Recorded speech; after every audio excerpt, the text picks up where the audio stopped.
GeM ஆன்மீக அன்பர்களுக்கு வணக்கம். இன்றைய பதிவில் ஆஞ்சநேயருக்கு வெற்றிலை மாலைகள் சாற்றப்படுவது ஏன் என்பது குறித்து பார்க்கலாம். வாருங்கள். ஸ்ரீராமஜெயம் ஸ்ரீராமஜெயம் என்ற நாமம் எங்கெல்லாம் ஒலிக்கிறதோ அங்கெல்லாம் ஆஞ்சநேயர் பிரசன்னமாகி விடுவார். தினமும் இந்த நாமத்தை 21 முறை உச்சரித்தால் அனுமனின் அருளாசி பரிபூரணமாக கிடைக்கும்.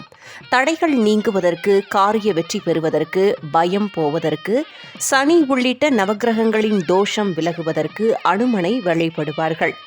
இதற்காக அனுமனுக்கு வெற்றிலை மாலை அணிவிக்கும் வழக்கம் உள்ளது. அனுமனுக்கு வெற்றிலை மாலை அணிவிக்கும் வழக்கம் வந்ததற்கு ஒரு காரணம் உள்ளது. ராமாயணத்தில் ராவணனோடு நடந்த போர் நிறைவடைந்து ராமர் வெற்றி பெற்றுவிட்டார். இந்த தகவலை அசோகவனத்தில் ராமரின் வருகைக்காக காத்திருக்கும் சீதாதேவியிடம் விரைந்து சென்று தெரிவித்தார் அனுமன். இந்த செய்தியால் மனமகிழ்ச்சி அடைந்த சீதாதேவி ஆஞ்சநேயருக்கு ஏதாவது பரிசு தர விரும்பினால் உடனடியாக தனக்கு அருகில் படர்ந்து சென்ற வெற்றிலை கொடியை எடுத்து மாலையாக்கி அனுமனின் கழுத்தில் அணிவித்தாள் சீதை.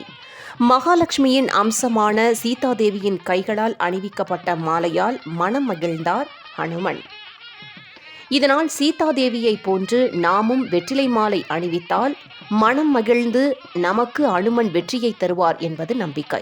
இதன் காரணமாகத்தான் வெற்றிலை மாலை சாற்றும் வழக்கம் இன்றளவும் கடைபிடிக்கப்பட்டு வருகிறது.